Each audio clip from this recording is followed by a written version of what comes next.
ইতিহাস লুকিয়ে আছে, যে প্রত্যেকটা জায়গায় আসলে সংরক্ষিত জায়গাটি চমৎকার এবং বেশ মানে দর্শনীয় একটা স্থান বলা চলে। যে এই জায়গাটা দেখতে পাচ্ছেন কত সুন্দর আসলে ভিউ আসছে।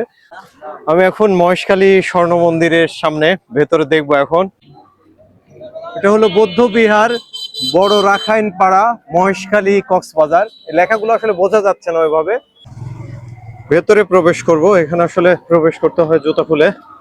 তো এই স্বর্ণ মন্দিরে আমরা আসলে খালি পায়ে হেঁটে যাচ্ছি, প্রত্যেকটা দৃশ্য এখন ধারণ করার চেষ্টা করব। এই যে প্রথমে আসলে সম্মুখভাগে এই দৃশ্যটা দেখা যাচ্ছে। দেখতে পাচ্ছেন প্রচন্ড গরম হয়ে আছে, আসলে এটা হাঁটা যাচ্ছে না। প্রত্যেকটা জায়গা আসলে অনেক সুন্দর একটা জায়গা। এখানে যে স্বর্ণ মন্দির আসলে নামকরণের পেছনে হয়তোবা কোনো ইতিহাস লুকিয়ে আছে। আর এটাতে যে প্রত্যেকটা জায়গায় আসলে সংরক্ষিত জায়গাটি চমৎকার এবং বেশ মানে দর্শনীয় একটা স্থান বলা চলে। যে এই জায়গাটা দেখতে পাচ্ছেন কত সুন্দর আসলে ভিউ আসছে। প্রত্যেকটা জায়গায় যে দেখতে পাচ্ছেন যে স্বর্ণের মতো আসলে খোদাই করা। এই স্বর্ণগুলো আসলে এমনি চাকচিক্য বহন করে নাকি আসলে সত্যিকারের স্বর্ণ, এটা আসলে বোঝা খুবই মুশকিল। আমি একটু সম্মুখভাগে গিয়ে দেখানোর চেষ্টা করব। প্রত্যেকটা জায়গায় আসলে সুন্দর এবং চাকচিক্যময়, আর চকচক করছে পুরো জায়গাটা জুড়ে। এই যে ভেতরে দেখা যাচ্ছে প্রত্যেকটা জায়গায়। তো এই জায়গাগুলো আসলে মহেশখালীর একটা দর্শনীয় স্থান বলা হয়। আর প্রত্যেকটা জায়গায় দেখতে পাচ্ছেন সৌন্দর্যে ঘেরা জায়গা। মাঝখানে একটি বড় একটি গাছ, এটা হচ্ছে তেঁতুল গাছ। আর তেঁতুল গাছে পাশে পাদদেশে আসলে এই দুটো মন্দির দেখা যাচ্ছে। এখানে প্রবেশ করতে আসলে প্রথমত প্রবেশ মূল্য নির্ধারিত আছে। এই পাশটা দেখাই, এটা হচ্ছে সম্মুখভাগ। আর আমার পেছনে যেটা আছে এটা হচ্ছে পেছন সাইডটাও একটু দেখাই। যে প্রত্যেকটা জায়গায় কিন্তু অনেক এই লেখাগুলো আসলে কি, এগুলো আসলে আমিও জানি না বা আমিও পড়তে পারছি না। যদি কেউ জেনে থাকেন অবশ্যই কমেন্ট বক্সে জানাবেন। প্রত্যেকটা জায়গায় দেখুন যে প্রত্যেকটা জায়গায় আসলে দর্শনীয় জায়গা। এই জায়গাগুলো আসলে প্রত্যেকটা ভাস্কর্যের পিছনে আসলে এক একটা স্মৃতি বহন করে। এটা একটা দেখা যাচ্ছে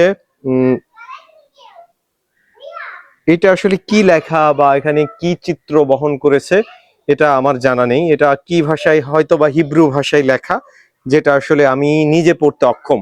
এটা পড়ার সাধ্য আমার নেই। যদি কেউ জেনে থাকেন অবশ্যই কমেন্ট বক্সে জানাবেন। আর এই পাশে একটা ঘর, এটা হচ্ছে হয়তো বা বিশ্রামাগার হতে পারে। প্রত্যেকটা জায়গায় এটা হচ্ছে তালা বন্ধ করা।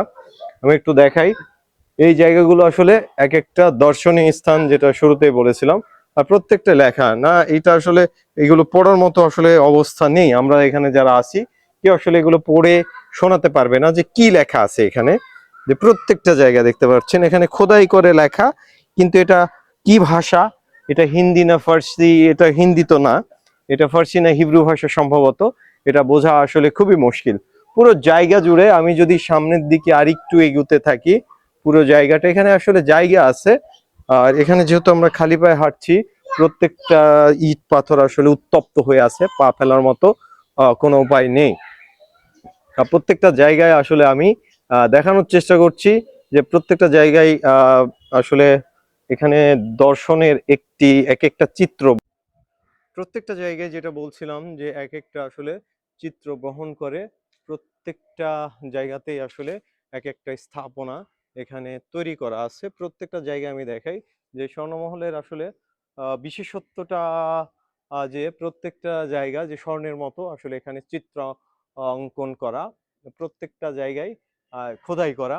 তো এটাই আসলে এখানকার দর্শনীয় জায়গা। প্রত্যেকটা জায়গাতে আসলে এখানে আহ দেখার মতোই জায়গা, যদি আমরা বলে থাকি যে প্রত্যেকটাই এখানে বাচ্চারা খেলাধুলা করছে। আর এই জায়গাগুলোতে আসলে মানুষ এখানে দর্শনীয় স্থান হওয়াতেই আসলে এখানে সবকিছু দেখতে আসে। পুরো জায়গা দেখতে পাচ্ছেন যে এখানে আসলে প্রত্যেকটা যতগুলো বিল্ডিং আমরা দেখতে পাচ্ছি এটা স্বর্ণের মতো আসলে খোদাই করা প্রত্যেকটা জায়গা। আমি যদি এই পাশ দিয়ে আসি তাহলে হয়তোবা এদিক থেকে বের হয়ে সামনে যাওয়ার মতো একটা অবস্থান এখানে রয়েছে। প্রত্যেকটা জায়গাতেই আসলে এক একটা নিদর্শন এখানে স্থাপন করা, যাতে আসলে যারা পর্যটক আমাদের মতো যারা আসবে তারা আসলে এটা দেখতে পায় খুব সহজেই।